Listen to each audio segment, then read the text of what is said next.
Olá, eu sou Cristina Pereira, eu sou médica do trabalho, há 40 anos trabalho com essa área de saúde ocupacional e vou conversar com vocês um pouquinho sobre a saúde nessa fase da vida. Eu gostaria de começar, eu vou falar basicamente de 3 patologias que são frequentes no avançar da idade, que é sarcopenia, osteoporose e quadros demenciais. E vou falar agora porque a gente precisa tomar providências desde cedo para chegar melhor, com mais qualidade de vida lá na frente. Só que assim, as pessoas já têm patologias, né? Então, 25% das pessoas têm hipertensão, 7% têm diabetes, 15% têm algum problema psiquiátrico. A gente tem, além disso, problemas osteomusculares, então dor lombar, 4% da população adulta tem, e a gente ainda tem os deprimidos, os ansiosos, 60% da população geral que está fora de peso. Essas condições são condições que já existem. O problema é que elas juntas vão complicando mais esses quadros futuros e esses quadros atuais. Então, um obeso atrapalha a parte toda osteomuscular. O hipertenso e diabético aumenta muito o risco dele ter tanto infarto quanto os AVCs. Então, a pessoa tem que controlar isso sempre. Não é essa parte que eu vou abordar, são as outras doenças. Mas para essas partes é importante nesse momento que a pessoa saiba que a partir da aposentadoria ela tem que tomar providências para continuar tratando disso. Então, acho que é importante estar atento se não vai poder continuar no plano de saúde, para que plano vai migrar, se para algum outro plano privado ou se para os recursos públicos ou associações religiosas, que muitas vezes oferecem algumas coisas bem características nos bairros. Então, a pessoa tem que já ir olhando para saber para onde ela vai correr. Não pode interromper os tratamentos. E, além disso, eu acho que uma dica importante é que peçam para os seus médicos atuais, se forem ter que mudar de plano de saúde, relatório de como é que você vem evoluindo no seu quadro. Se tiver difícil profissional fornecer esse quadro, acho que é importante pedir o seu prontuário médico, porque assim você tem uma informação de por tudo que você passou. Então, agora eu vou introduzir essas doenças que eu conversei antes. Eu vou abordar a sarcopenia, que é uma patologia que é do envelhecimento. O envelhecimento natural, a gente tem uma perda muscular. Sarcopenia é perda de músculo. Perdendo músculo, a gente perde força. Perdendo força, a gente tem muito menos qualidade de vida ao longo de toda a nossa evolução. E a perda começa lá nos 40 anos. A gente já começa a perder 2%. Só que assim, a perda pode estar pior do que ela estaria numa situação normal para aquela idade, em função de alguns riscos. Então, além do envelhecimento, tem as questões hormonais, que são problema, porque a pessoa pode ter um aumento de cortisol, seja por estresse, seja por ingestão de corticoide, pode ter um problema com relação à resistência de insulina, que é o que acontece nos casos dos diabéticos, ou problemas da parte hormonal. Então, as mulheres têm a menopausa, diminui hormônios, os homens têm diminuição de testosterona, e isso tudo influencia essa velocidade de perda dos músculos. E toda essa faixa, somando isso, se a pessoa não faz um exercício, vai ser uma perda realmente significativa e que vai atrapalhar a vida. Então, eu tenho esse quadrinho aqui que mostra, né, dos 30 aos 50 anos, a pessoa tem uma boa força muscular. Depois dos 50 aos 70, vai diminuindo essa força muscular de 8% até 15%. E quando chega na década de 70, 80 anos, essa perda é de 40%. Qual é o problema de perder força? Aumenta muito o risco de queda. Então, pessoas com mais de 65 anos têm 30% de risco de queda. Com mais de 80 anos, 50% de queda. isso é um problema enorme, porque 10% dessas quedas terão consequências graves. É uma fratura com grande dificuldade de consolidação, é bater uma cabeça e realmente ter até um quadro importantíssimo de perda total do seu controle, luxações. Então, 10% é um número muito elevado para esse número elevado já de quedas, e que a pessoa vai progressivamente perdendo a sua autonomia. E se ela fica imobilizada, uma fratura no idoso leva muito tempo de imobilização. Imobilizou muito, acaba tendo mais perda de massa muscular. Então, é importante a pessoa saber disso, que ela está perdendo os seus músculos, e se esforçar para não perdê-los. O que dá para fazer? Exercícios, né? Independente de corrigir essas causas que eu falei, tem a parte de exercícios que são super importantes, é musculação mesmo, não adianta só aeróbico, tem que ser a parte realmente muscular trabalhada, e além disso a ingestão de proteína. Há uma tendência com a idade, as pessoas acabam ingerindo menos proteína.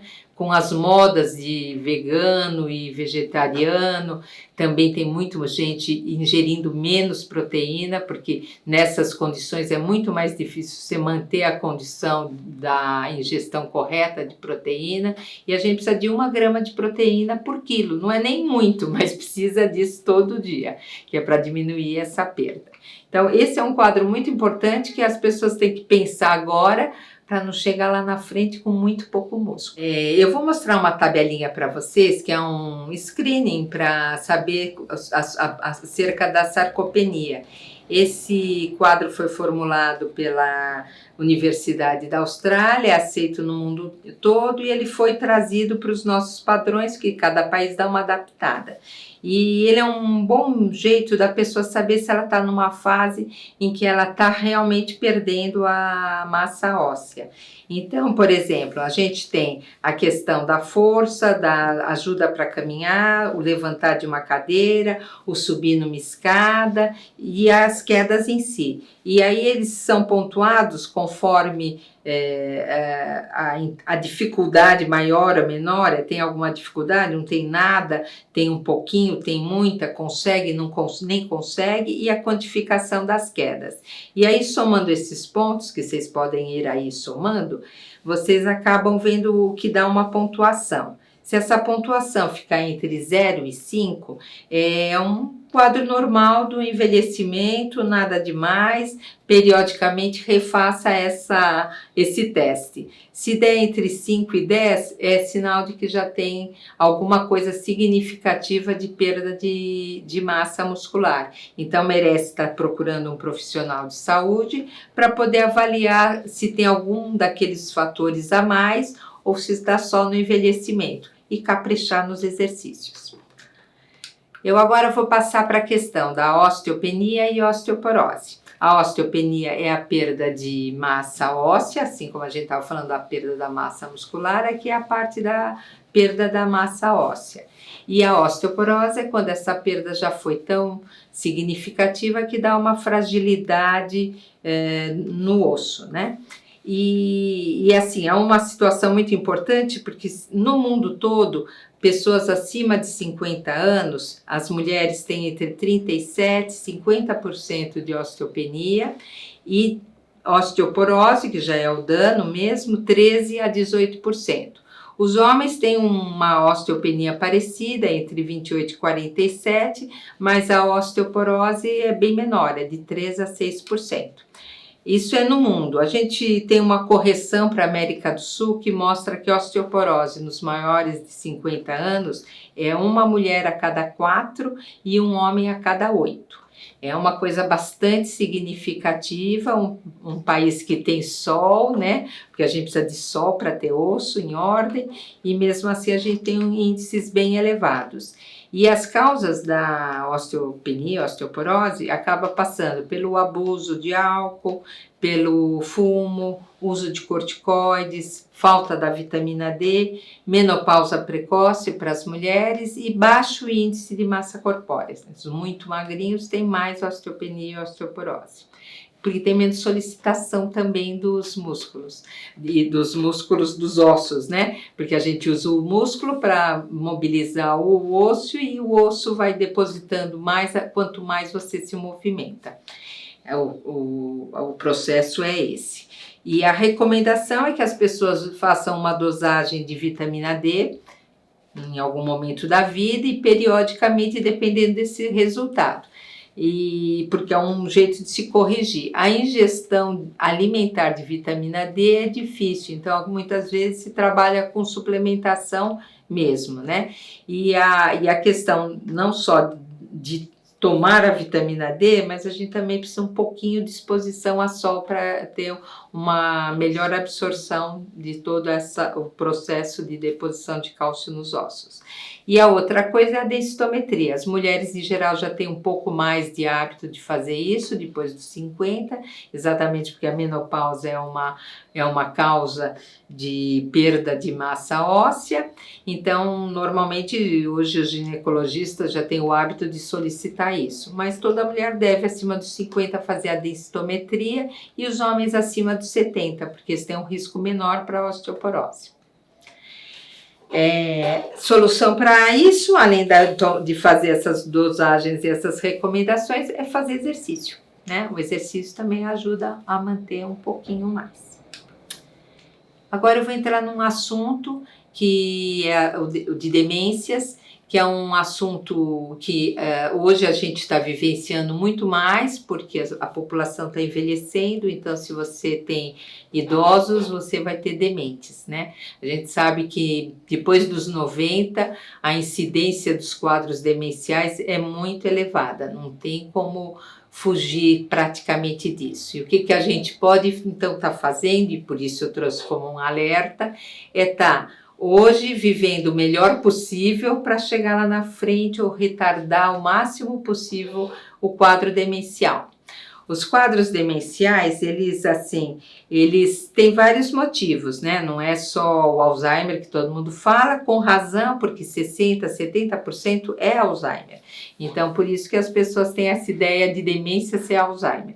Mas a gente tem algumas outras causas, que é as ateroscleroses, porque você tem uma vascularização diferente, e algumas doenças como diabetes, pré-diabetes também, a evolução dessa doença, o controle dessa doença faz com que seja um pouco mais incidente o quadro demencial, né, quem associa com essa doença, por isso que lá no começo eu falei, precisa cuidar de todos os quadros, porque se eu tenho um colesterol alto, eu tenho deposição de gordura nos vasos, vou ter uma menor perfusão de cérebro e mais demência.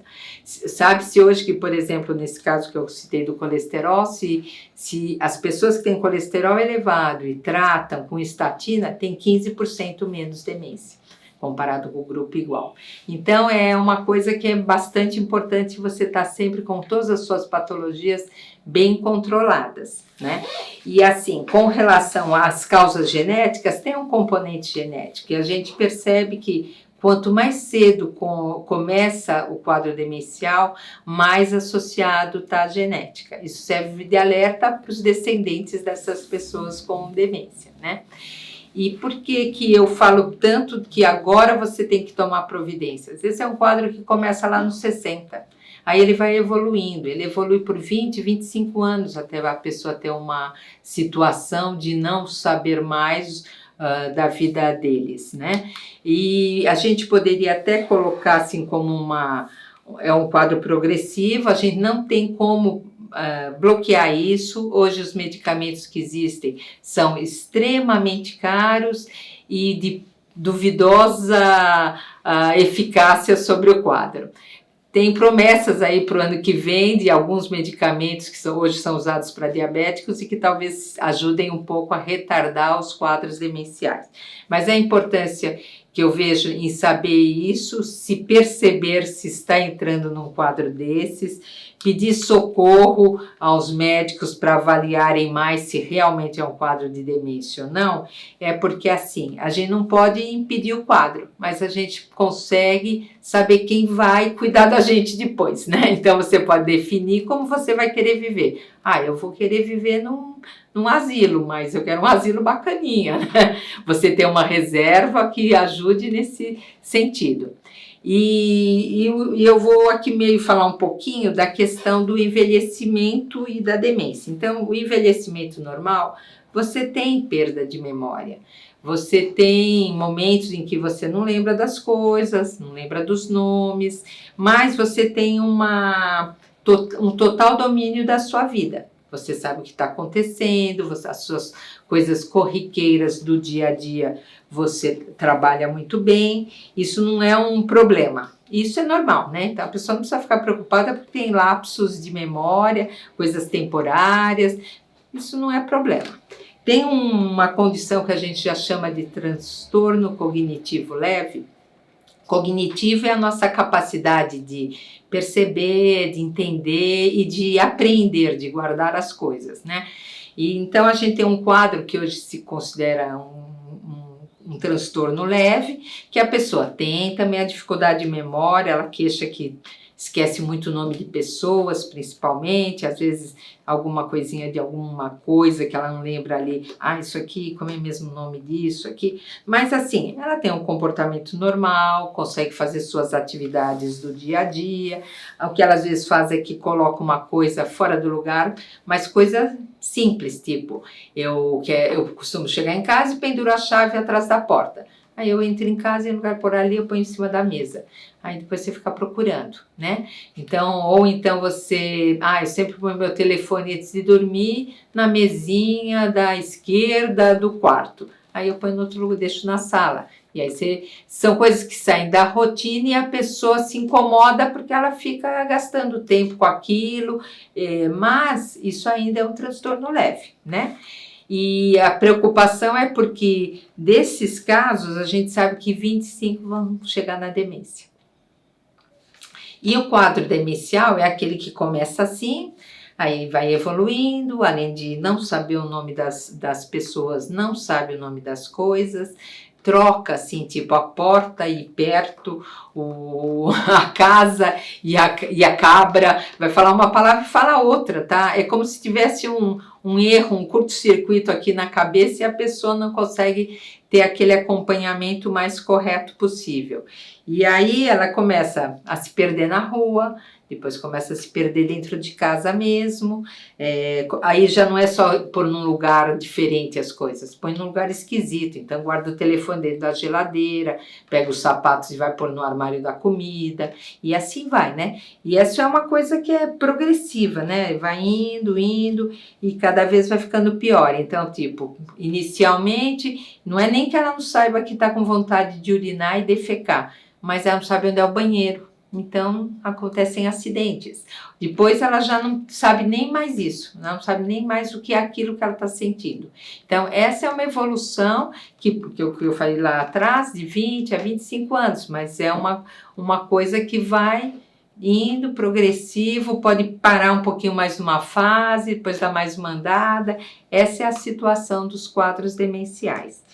E o que a gente pode fazer para ajudar um pouco a retardar isso e ter uma melhor qualidade de vida? É ter reserva cognitiva. A reserva cognitiva é tudo aquilo... A gente não usa o nosso cérebro inteiro, ninguém usa, né? As pessoas usam só parcialmente a capacidade neurológica que elas têm. E como a demência é uma perda de neurônios, o que você conseguir melhorar de neurônios, mesmo você perdendo, você ainda consegue se manter melhor por algum tempo, né? Então, o que ajuda você a ter essa reserva cognitiva para o futuro? Investir em relações pessoais, né? Então você tem que ter amigos, você tem convívio social, você tem que frequentar lugares diferentes, ver exposições, ver cinema, o que for, mas você tem que ter esse tipo de atividade. Então eu gosto de ler, então vamos fazer um clube de leitura, pega os amigos todos, todo mundo lê o mesmo livro e depois discute, né? É um modo de você manter aquela sua capacidade de leitura por mais tempo e de pensamento, porque você vai fazer uma crítica daquilo que você viu. Ah, mas eu gosto de trabalho manual. Tá bom, então investe em trabalho manual, vai lá fazer bonequinho, aprende uma coisa diferente daquela que você já conhecia, ensina para alguém, que a gente ao ensinar também tá desenvolvendo mais essa nossa capacidade. Aprender coisas novas é o melhor estímulo para a nossa reserva cognitiva. Então, a gente fala, tudo que puder aprender, vai aprender, né? Não, principalmente quando você tem mais tempo, mais disponibilidade, vai aprender uma coisa nova. O pessoal fala muito de línguas, porque realmente a língua é interessante, porque ela, além de ter que mexer áreas do cérebro para serem compartimentos de reserva para o vocabulário, para as expressões, que é uma coisa que requer bastante, você ainda tem que aprender como é que você mexe uma musculatura para falar de uma certa forma. As cadências dos idiomas são diferentes, então isso é por isso que se fala muito que aprender línguas é muito bom para você estimular o seu cérebro, né? Então, na verdade, eu acho que essa é a coisa principal, essa reserva cognitiva, mas também assim, se você fuma, parar de fumar, se abusa de álcool, não abusar.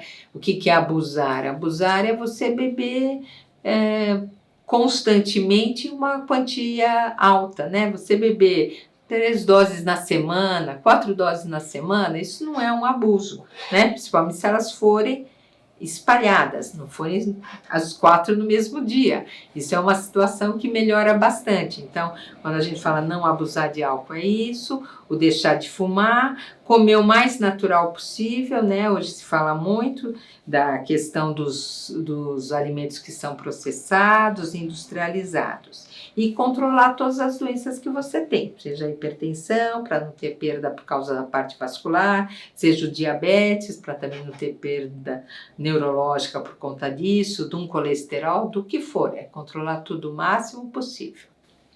E agora eu vou passar para uma parte mais interessante, que são os cuidados gerais. Vamos falar um pouquinho de cuidados gerais. A gente vai estar abordando a vacinação, a nutrição, a saúde bucal, os exercícios e os cuidados com a vida social. Eu estou apresentando aqui uma tabela para vocês, que é a vacinação, né? A vacinação, para os maiores de 50 anos, a gente considera que a vacina da gripe, que é para todo mundo, mas também para essa faixa, a pneumocócica, que também deve ser aplicada para quem tem mais de 50 anos, a gente trabalha com 2 vacinas, a VPC 13 e a VPC 23. A 13 deve ser aplicada primeiro, 6 meses depois a 23. E isso no estado a gente encontra, mas para grupos de risco. A VPC 13 esse ano entrou também nas UBSs que antes não tinha. E na rede privada tem as 2. A Sabesp deu para todo mundo que quis tomar maior de 50 anos a VPC 13. Então pode estar buscando nos postos agora a 23. A vacina da herpes zoster é bem importante, é pena que ela é muito cara e ela tem 2 modalidades, a inativada, que é a mais segura, e a atenuada, né? Inativada porque ela não tem nenhum risco de ter doença, a outra em algumas condições de muito baixa imunidade a pessoa pode ter a doença. E essas infelizmente não tem nada em rede pública, só em rede particular. O herpes zoster é uma doença que dá lesões em pele e a lesão começa lá no nervo, então elas são muito dolorosas, conforme o caso ela persiste por mais de um semestre, às vezes 8 meses, chega até 1 ano de dor na região que teve o quadro. Então, vale a pena tomar a vacina quem tiver a oportunidade. A outra vacina é a tríplice, que é a difteria, tétano e coqueluche, que também todo mundo deve tomar. Se não tem, atualiza as 3 doses e passa a tomar a cada 10 anos. E protege contra essas doenças. A hepatite B também é outra bastante importante e assim, tanto a tríplice quanto a da hepatite a gente tem disponível na rede pública e na privada. E a da hepatite também são 3 doses, 0, 1 e 6 meses, né? 1 mês e 6 meses. E isso é uma forma importante, porque hepatite B é transmissão sanguínea e sexual, então ninguém está muito livre, porque tem sempre a dificuldade da viragem, assim, eventualmente um sangue, mesmo que dosado, pode ter. Então, acho que é uma coisa bastante importante. A da febre amarela depende um pouco de região de risco, de análise de risco.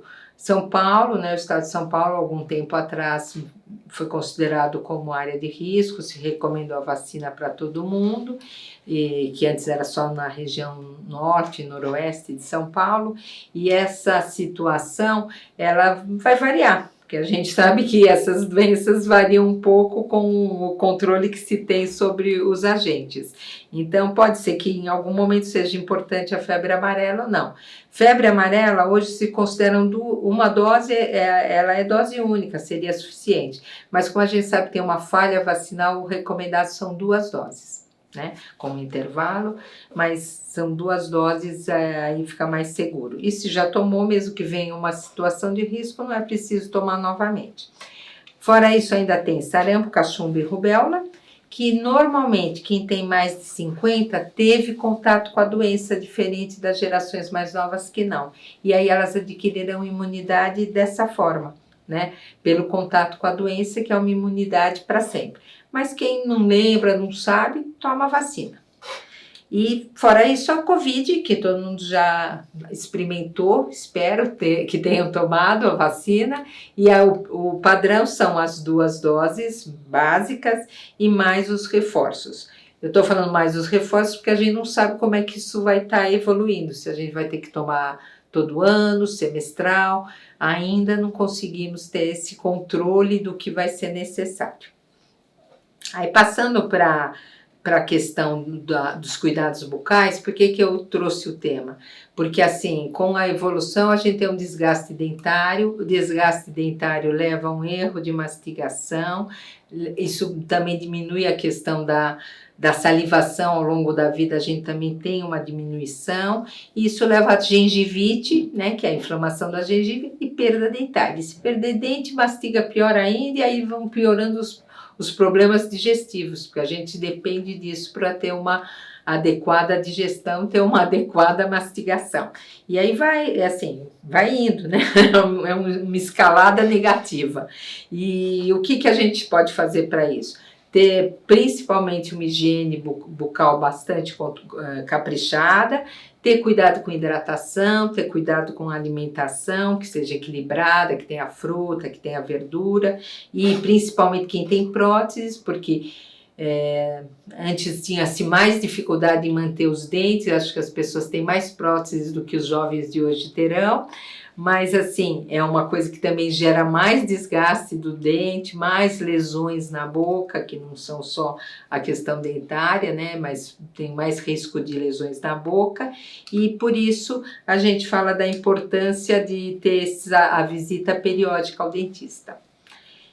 Aí passando para a nutrição, que é um capítulo que as pessoas sempre têm muito questionamento, na verdade hoje se fala muito da dieta mediterrânea, que é uma dieta, e é a mais indicada, porque assim, se você pensar, é uma dieta que você come fruta, você come verdura, você usa pouca gordura, mas uma gordura boa, tipo um azeite, come peixes, preferencialmente para ter a sua proteína do que outras carnes. Não que as outras carnes sejam um problema, eu acho que você pode comer qualquer proteína, serve, mas os peixes em especial, porque eles têm mais gordura, e essa gordura tem a chance de ter vitamina D, que outras coisas não têm, por isso que a gente fala muito dos peixes, né? Mas assim, a dieta é isso, é verdura, fruta, uma proteína, pouco carboidrato. Quanto menos carboidrato a gente comer, melhor. E se for comer um carboidrato, é um carboidrato que seja um pouco mais rico. Então a gente fala muito dos integrais e fala das batatas, né? Das batatas no genérico, né? Que elas são melhores do que o arroz, né? Então, se for a opção do carboidrato, fica melhor se você conseguir algo um pouquinho mais rico, né? Então, o pessoal fala da batata doce, fala do inhame, fala do cará, por isso que eu generalizei batatas, né? Cenouras, né? A gente tem que lembrar que isso é tudo tubérculo que está embaixo da terra. Então, essas coisas todas são bastante úteis na alimentação e tem que ser o carboidrato que você escolhe. Quanto menos coisa industrializada e menos os embutidos, então os salames, as coisas curadas, as coisas defumadas, essas não são tão saudáveis. A gente tem que dar preferência aos naturais mesmo. É o que nos vai dar uma condição de saúde bem mais reservada. E o que é importante nessa situação da alimentação? É essa quantidade mínima aí de proteína que a gente tem que manter. A vitamina D se não consegue nos alimentos, porque ela é bastante difícil, poucas coisas a gente consegue a vitamina D. A ingestão do cálcio por causa da osteoporose, então o cálcio ovo tem, folhas verdes tem, mas principalmente leite e derivados. Nem todo mundo toma leite e derivados. Então, a gente tem que procurar mais nessas outras. Brócolis, por exemplo, é um vegetal bem rico em cálcio, tem um pouquinho também de vitamina D, quiabo. Eu tenho uma regra que eu falo, quanto mais a gente diversifica nesse ramo de alimentos naturais, mais chance a gente tem de estar correto, mais chance a gente tem de absorver as vitaminas que a gente precisa. Se precisar, a gente complementa. Então, esse se precisar, claro que vai depender de uma análise médica ou nutricional, mas não é pensar que tudo você tem que ir para o complemento. A vitamina D, hoje, com todo o sol que a gente tem, a gente vê que muita gente não tem. Então tá sendo usado bastante a questão da vitamina D, mas não nas doses aí cavalares que tem se visto. Em torno de 1000 unidades é o suficiente por dia. Também é mais interessante diário do que semanal, né? Muitas vezes a pessoa vai lá e toma 7.000 unidades porque ela é uma vitamina de acúmulo, mas é mais interessante quando você toma ela no dia a dia. Então, isso são regrinhas simples, mas que são importantes na hora de você ter um bom desenvolvimento da parte nutricional. E os exercícios, agora a gente vai passar, porque se você não tiver exercícios, você tem perda muscular, você tem perda óssea e você também piora a questão cognitiva. Então é importante que você tenha exercícios, né? E que exercício é bom? Exercício muscular, que eu já falei do músculo, que a gente precisa ter, e os aeróbicos para a parte toda cardiorrespiratória. Eu falo que exercício de impacto não é muito bom, porque impacto a gente tem que já ter um músculo muito bom para suportar o impacto e não estragar a articulação. Então, tudo que é de impacto, ou você já está preparado e pode seguir com eles, ou é melhor primeiro desenvolver um pouco mais a musculatura. Os jogos também têm um pouco de lesão a mais do que outros exercícios, mas às vezes a única coisa que a pessoa gosta, sempre fez, ela já tem um grupo mais ou menos na mesma faixa etária, não é bacana miscigenar jovens e velhos em jogos, porque tem capacidades diferentes e acabam se esforçando de forma diferente. E eu sempre lembro uma coisa, a gente não pode ser competitivo, nenhum esportista dura muito bem a qualidade de vida deles, eles se lesam, né? Então a pessoa não pode querer passar o limite dela, ela tem que sempre ficar mais ou menos naquele limite dela. Com relação à parte de cuidados que eu falei sociais, de vida social, um pouco pela questão cognitiva e um pouco pela alegria que isso nos traz, né? Então hoje o que era meio óbvio virou trabalho e se comenta que a solidão faz mal para as pessoas, a solidão traz vários problemas de saúde, né? Então a pessoa tem que cativar as amizades que ela tem. O que a gente percebe é que numa empresa como a Sabesp, que as pessoas permaneceram por muito tempo, os grupos dela de pertencimento, né? Porque a nossa vida social ela é feita assim, a gente tem uma fase de aceitação, a gente tem uma fase de reconhecimento, uma de companheirismo e um de pertencimento. A gente tem sempre essas coisas na nossa vida, às vezes um mais, um menos. Então, tipo, um adolescente precisa ser reconhecido e pertencer ao grupo lá dele. Uma pessoa na fase adulta, ela quer ser reconhecida profissionalmente, quer ser reconhecido como um bom pai, uma boa mãe. E quando você chega na fase com mais idade, você já passou algumas coisas que você queria e você está numa fase que você quer viver melhor. E por essas características que a gente sabe que teve nessa população que está agora numa fase de pré-aposentadoria, eles se apegaram a pessoas durante a vida toda, durante muito tempo. Não é pelo fato de se aposentar que se abandonam esses amigos, você continua tendo esses amigos, você só precisa manter esses laços de forma saudável. Claro que não é a mesma coisa de você ver todo dia e até às vezes serem os seus confidentes do dia a dia, mas você tem que manter essas pessoas na sua vida, como tem que criar as pessoas de outros grupos também. Como eu disse, é legal você aprender outras coisas, nessas outras coisas você cria novos grupos, novos amigos, novas trocas. E isso eu acho que é o recado talvez mais grandioso que eu estou dando para vocês, é isso. Isso é um fator super importante na vida da pessoa, aí manter essa vida social que ela precisa para se manter saudável. Essas dicas que eu queria dar, esses assuntos que eu acho importantes para a pessoa levar para a vida daqui para frente, porque para trás a gente não pode andar. Então eu agradeço essa participação que eu tive e até uma próxima.